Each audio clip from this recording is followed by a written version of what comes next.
Experiences of the supernatural have been a part of my life since my earliest days, and some of the most chilling occurred in a suburban house on Signal Mountain, Tennessee. This house, built in the 80s, may not seem particularly old, but the events that unfolded there made us believe it was inhabited by something not of this world. One of my friends was asked to house sit for the family that owned the house. They had moved to Florida, leaving the house empty and for sale. Keeping it clean and tidy for potential buyers was her responsibility.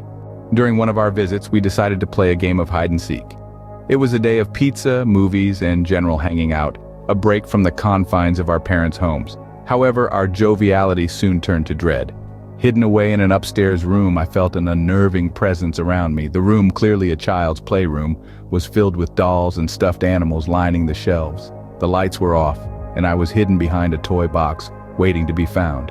But as the minutes ticked by, I felt an unmistakable sensation of not being alone. Eventually, I couldn't stand it anymore. The feeling of being watched was too intense. I left the room only to find my friends downstairs completely uninterested in continuing the game. They brushed off my concerns about the room, but they would soon realize their mistake.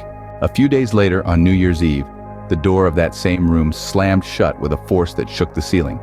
Immediately after, we heard the sound of heavy footsteps running down the hall. As we looked at each other, our faces pale, we knew something was seriously wrong. As the clock struck midnight, the house fell quiet again, but the fear remained. What was that? Who or what was in the house with us?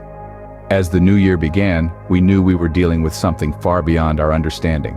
But that, my friends, is a story for another time. Don't forget to subscribe to our channel.